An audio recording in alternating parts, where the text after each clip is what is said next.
എടക്കാട് അടിപ്പാതയുടെ മുകളിൽ നിന്നും ഓട്ടോറിക്ഷയുടെ മുകളിൽ ജീപ്പ് വീണ് 3 പേർക്ക് പരിക്ക്. ജീപ്പ് നിയന്ത്രണം വിട്ട് താഴെ പടിഞ്ഞാറ് വശത്തുള്ള സർവീസ് റോഡിലേക്ക് വീഴുകയായിരുന്നു. പരിക്കേറ്റ 3 പേരെ ചാലയിലെ സ്വകാര്യ ആശുപത്രിയിൽ പ്രവേശിപ്പിച്ചു.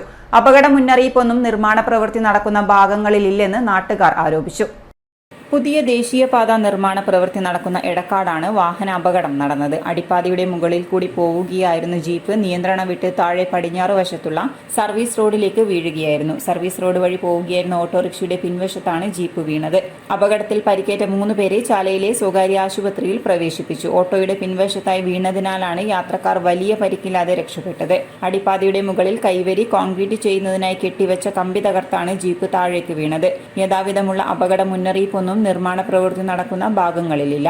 രാത്രിയിൽ വേണ്ടത്ര വെളിച്ചവും ഈ ഭാഗത്തില്ലെന്ന് നാട്ടുകാർ ആരോപിച്ചു.